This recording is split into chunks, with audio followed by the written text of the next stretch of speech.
नमस्ते Bharat, DK SSV channel में आपका स्वागत है। मैं हूं डीके जी, समाज सेवी। चलिए बात करते हैं एक ऐसे जो है इंसान से जो है आप लोगों को मुलाकात करवाना चाहते हैं। मौजूद हैं आदरणीय श्री जो है हृदय नारायण झा जी हैं, जो आप पीछे का जैसे जब जानते हैं कि न जाने कितने जो है गायक हैं, लिखे हैं, लेकिन उसके बोलने के प्रति किनका वजह हो सकती है, कौन है इसके जो है लोग एक्टर को सब जानते हैं, लेकिन डायरेक्टर को कोई जानते हैं कम ही लोग ऐसा जानते होंगे। सबसे पहले मेरे चैनल में आपका स्वागत है सर जी। आपका भी बहुत बहुत धन्यवाद कि आप आए हमारे पास। आप एकदम हृदय से हैं, जैसे नाम जैसा है हृदय नारायण, मतलब कि आप हृदय से नारायण से जुड़े हुए हैं। तो ये क्या है कि लोग जो है एक्टर को सब जानते हैं, जो डायरेक्टर होते हैं उन लोगों को कम जानते हैं। तो देख रहे हैं कि आदरणीय जो है श्रद्धा सिन्हा जो छठ पूजा को लेकर के जो गाना गाया, इसका जो राइटर तो आप हैं। देखिए, सब गाना हम नहीं लिखे हैं उनके लिए, हम तो बाद में आए। उनको प्लैटिनम डिस्क मिल चुका था HMV से। उसके बाद हम उनके जीवन में आए, गीतकार बन के 1998 के आसपास हम आए और तब से हम लिख रहे हैं उनके लिए। लेकिन मैं जब से आया और जो भी गीत मैंने लिखा, वो उनके जो गीत गाई मेरे लिखे हुए, वो गीत भी काफी लोकप्रिय हुआ। जैसे में कौन कौन से गीत थे?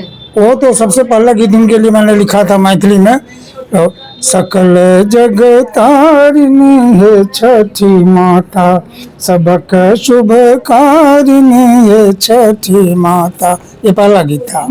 उसी बार एक और मैथिली में भी एक बार, ये मैथिली का ये हुआ, एक भोजपुरी में भी उस बार मैंने उनके लिए गीत लिखा था कि महिमा बराबर अपार छठ मैया, महिमा बराबर अपार।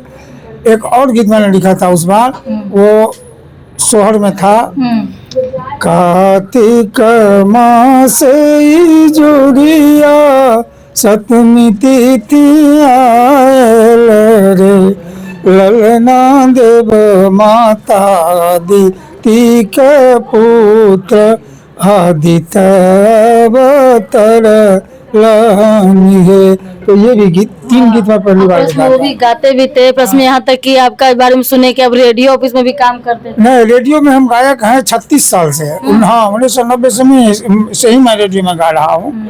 और उसके बाद से तो लोकगीत में इनके लिए बहुत सारा गीत लिखा। एक गीत का वर्ल्ड रिकॉर्ड भी हुआ यूट्यूब पर में, जानते होंगे। पहले हम कहीं छठ मैया भरत त्योहार 2016 में रिलीज हुआ।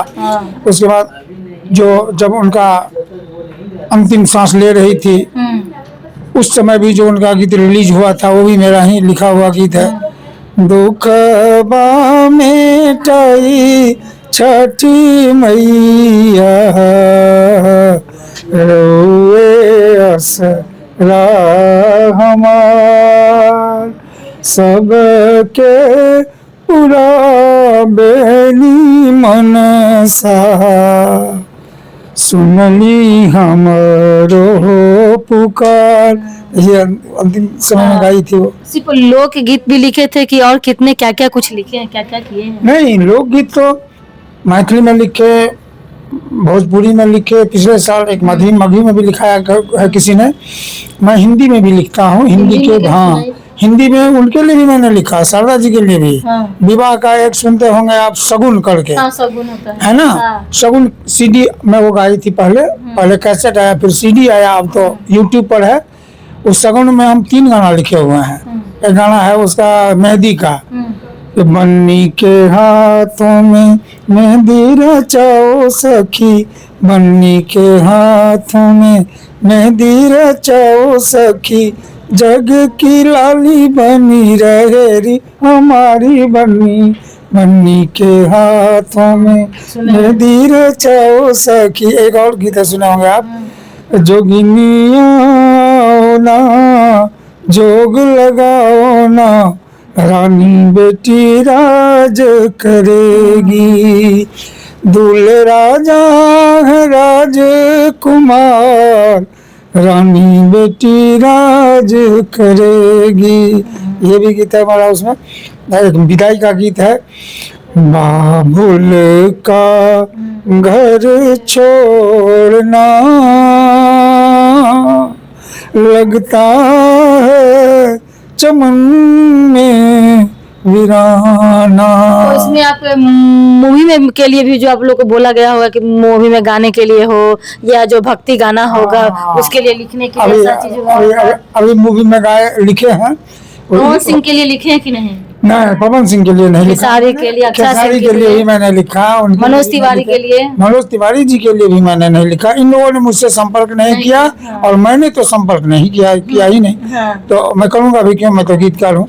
वैसे इस बार एक माँ विंध्यवासिनी पर एक फिल्म बनाए हैं, बिहार के ही हैं, और वो फिल्म बनाए हैं। तो अब इस महीने रिलीज होने वाला है फिल्म। उस माँ विंध्यवासिनी फिल्म के लिए मैंने गीत लिखा है। जो माँ विंध्यवासिनी पर ही भक्ति ही गीत है, भोजपुरी में है। हाँ, क्या है?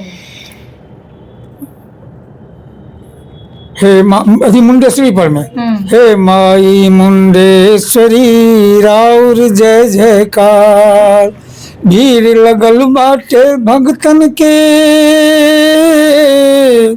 भीड़ लगल बाटे भगतन के माई राउर दुआर, हे माई मुंडेश्वरी राउर जय जयकार। अब देखिए इसी महीना रिलीज हो जाए तो हो जाए। तो अब कब से सोचे थे कि इस चीज को होना चाहिए, करना चाहिए?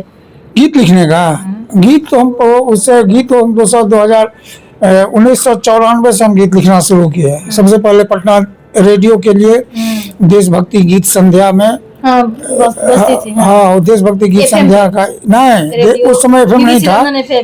उस समय एफएम नहीं था। उस समय रेडियो का 15 अगस्त 26 जनवरी में देशभक्ति गीत संध्या ओपन थिएटर में होता था। भारतीय नृत्य कला मंदिर में आकाशवाणी का होता था प्रोग्राम, और रिकॉर्डिंग बजता था 15 अगस्त के दिन। उस कार्यक्रम में के लिए मैंने एक गीत लिखा था। उस समय पहला गीत मेरा वही था जो लिखना मैंने शुरू किया। तो वो गीत था, सुनिएगा वो गीत।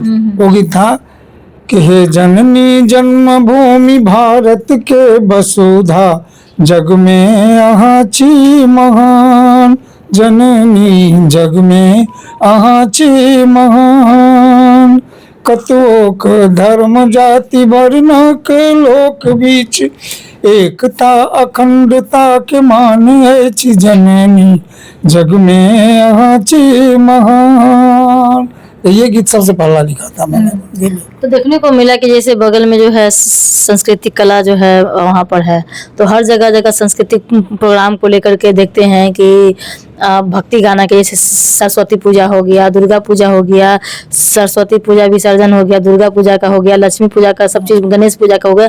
उसमें देखते हैं कि अश्लीलता भी आती है। भोजपुरी वाले भी अलग टाइप के गाने जो बजते हैं, तो वहाँ पर जो है क्या जो है मानवता का और माँ का जो अपमान नहीं होता है? हाँ, अपमान तो होता ही है। लेकिन पिछले साल आपको एक साल पहले इस दिवाली में नहीं, इसके पहले वाली दिवाली में मैंने लिखा था पूरा का पूरा लक्ष्मी पूजा पर ही मैंने गीत लिखा था। वो हिंदी में लिखा था, 5 गीत हिंदी में था। उस पर मैं डांस वगैरह हुआ, उसका बहुत बढ़िया प्रोग्राम बना, नृत्य नाटिका टाइप का। पटना दूरदर्शन से वो प्रसारित भी हुआ था। और वो पटना दूरदर्शन से ही नहीं प्रसारित हुआ, वो संस्कार भारती, उसका संस्कार भारती कहते हैं, वो भारती चैनल जो है डीडी भारती से भी उसका प्रसारण हुआ था। हाँ, दिया के संग या क्या प्रोग्राम था उसमें ये हुआ था। वो भारतीय नृत्य कला मंदिर के ही एक डांसर है, उसको कंपोज की थी सुदीपा घोष, उसका वो कार्यक्रम उसमें हुआ था। वो तो हम तो हिंदी के लिए भी लिखे हैं। और इधर आप क्या पूछ रही थी गुरु शिष्य परंपरा के बारे में? क्या हाँ, गुरु शिष्य परंपरा में कि क्या मतलब कि मुख्यमंत्री की जी के योजनाओं को लेकर के जो था क्या कहेंगे? हाँ, मुख्यमंत्री का योजना, वो कौन योजना? वो शिष्य परंपरा। हाँ, गुरु शिष्य परंपरा योजना देखिए, वैसे उसमें लोक वाद्य का भी है, नृत्य का भी है, ठीक है, जो है सो है। लेकिन मैं तो लोकगीत का हूँ, 36 साल से मैं लोकगीत से जुड़ा हुआ हूँ, पटना रेडियो से भी। उस हिसाब से समझिए तो मैं भी बहुत सीनियर हूँ।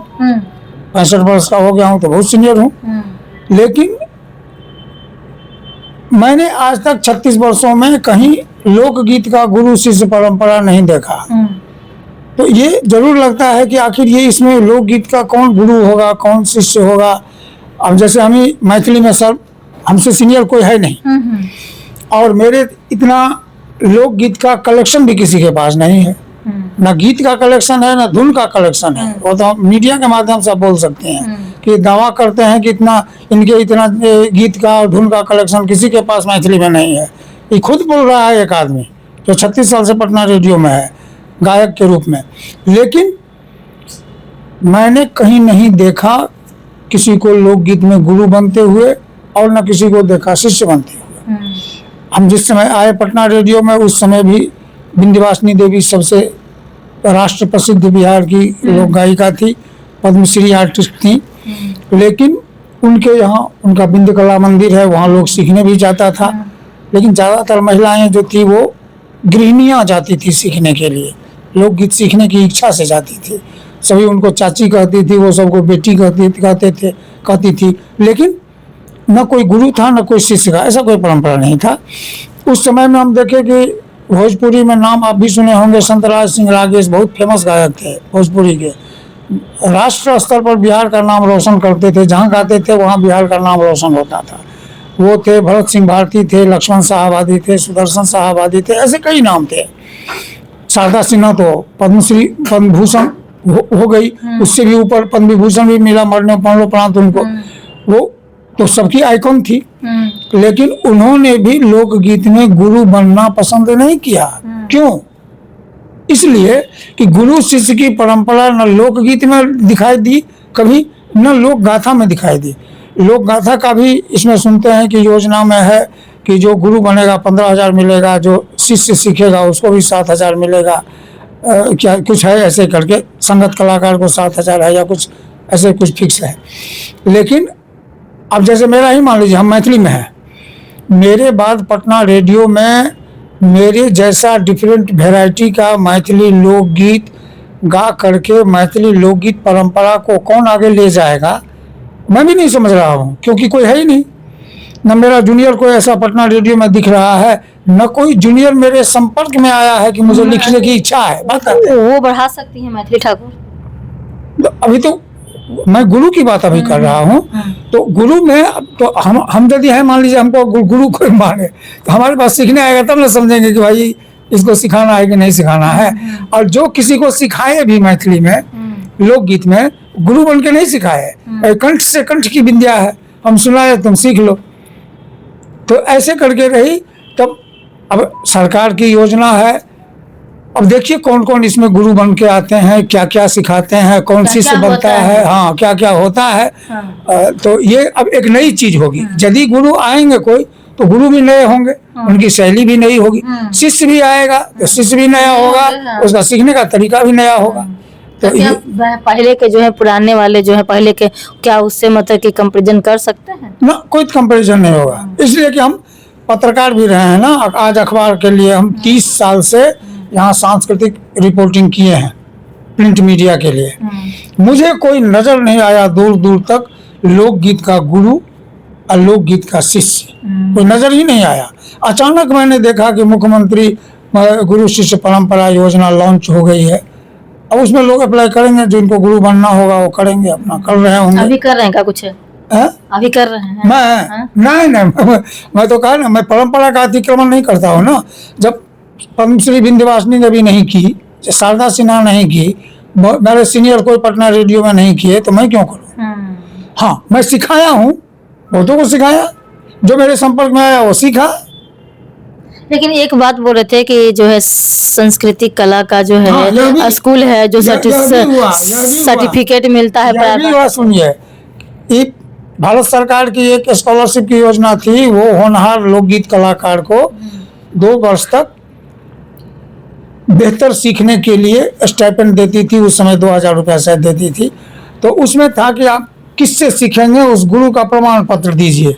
तो हम 2 शिष्या को प्रमाण पत्र दिए इस रूप में कि भारत सरकार से तुमको छात्रवृत्ति मिलेगी, तो हमको आग्रह की कि हमको गुरुजी मिलेगा, हमको दे दीजिए। तो उसको हम सर्टिफिकेट दीजिए, जाओ तुमको गुरु के रूप में हम सिखा देंगे। लेकिन हम गुरु नहीं बने। गुरु बन के हम किसी को उसके बाद प्रचार नहीं किए कि हम गुरु बन के 2 शिष्य को प्रमाण पत्र दे दिए हैं, सीखने के लिए आओ। नहीं, क्योंकि परंपरा में नहीं है।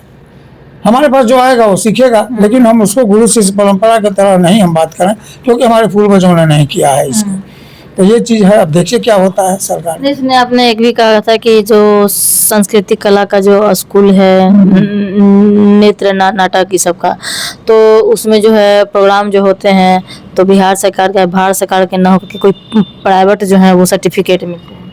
हाँ यही है, बगल में भारतीय नृत्य कला मंदिर है, सारा सरकार का संचालन नियंत्रण जो है वो सरकार का है।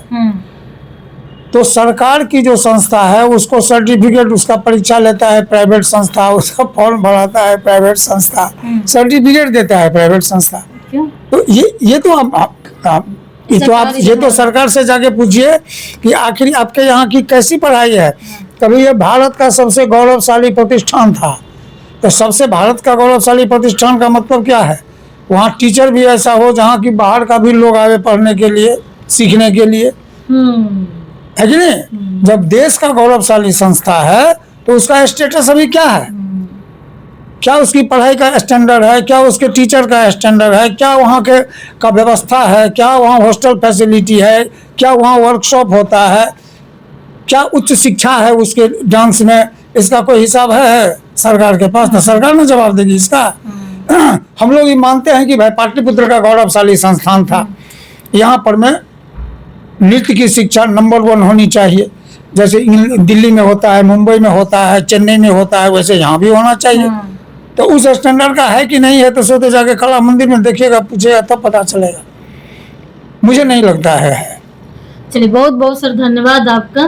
तो देखिए ये तमाम बातों की जो जानकारी प्राप्त हुआ कि देखिए नृत्य कला जो है मंदिर है वहाँ पर जो है सर्टिफिकेट प्राइवेट के रूप में जो दिए जाते हैं सर्टिफिकेट इस तरीके से हो रहे हैं।